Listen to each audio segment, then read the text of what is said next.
Today's show brought to you by HP. You know, one of the things that I talk about a lot is this idea of influencer outreach. How are you going to seed ideas? How are you going to tell a story, especially amongst this new creative class? The blogosphere, the podosphere, these new content creators. Some call them influencers. It's a very good story. Well, it's a very important thing. Excuse me. And you need to be able to think about ways of being able to get talked about and how to be written up about, whether we call them sponsored conversations, as I was talking about the other day. Anyway, I get 20 to 30 lame email pitches every single week. I get stuff sent in the mail, terrible stuff, boring, lazy. Dear influential blogger, dear Mike, and then they send me another email saying, sorry, I called you Mike by mistake. No, you didn't. What actually happened is you forgot to do cut and paste and replace Mike with Joe. And that doesn't work. So here's a company that actually got it right, big time. They used to be called Got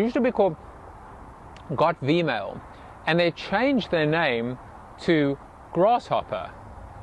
And they sent 5,000 bloggers, well, chocolate covered, and delicious, and they're kosher by the way, 5,000 packs of chocolate covered grasshoppers. Apparently FDA approved, sent from Thailand, and completely legitimate. What an interesting, insane way to kind of get a story out about a company called Grasshopper. I mean, who calls a company Grasshopper? Internet telephony and virtual switchboard services, how boring is that for small business? Well, they didn't make it boring. Long story short, 5,000 people get these chocolate covered grasshoppers. And what I thought I would do is leave you with 6 ideas or 6 implications about effective influencer outreach using maybe some of the insights or some of the lessons learned or some of the, I think, positive benefits that came out of what Grasshopper did. Number 1, go big or go home.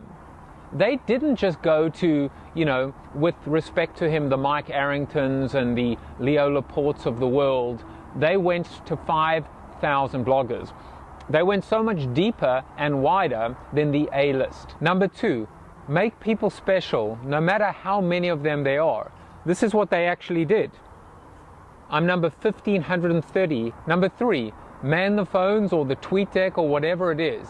When you do something and you hope to be talked about, well, people are going to talk. And when they talk, you need to respond. Number 4, be creative, for God's sake. I mean, any company insane enough to call themselves Grasshopper needs to really be insane about how they ultimately make a statement about making a statement, if you think about it. Number 5, snail mail trumps email. Who would have ever thunk that something that arrives in the mail, especially in a nice nondescript package with beautiful glossy packaging, etc., could actually break through? Well, of course it's going to break through.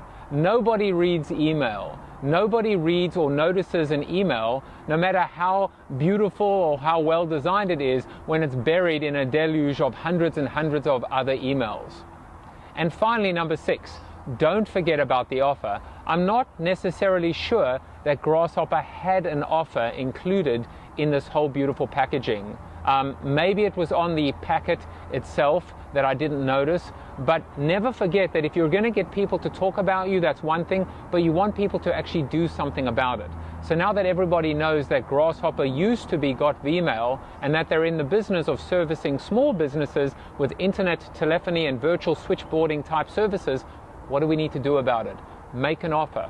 So hopefully that was valuable to you. At Jaffe Juice on Twitter, Jaffe@crownville.com. And now if you'll excuse me, I'm going to go munch on a couple more chocolate-covered kosher grasshoppers.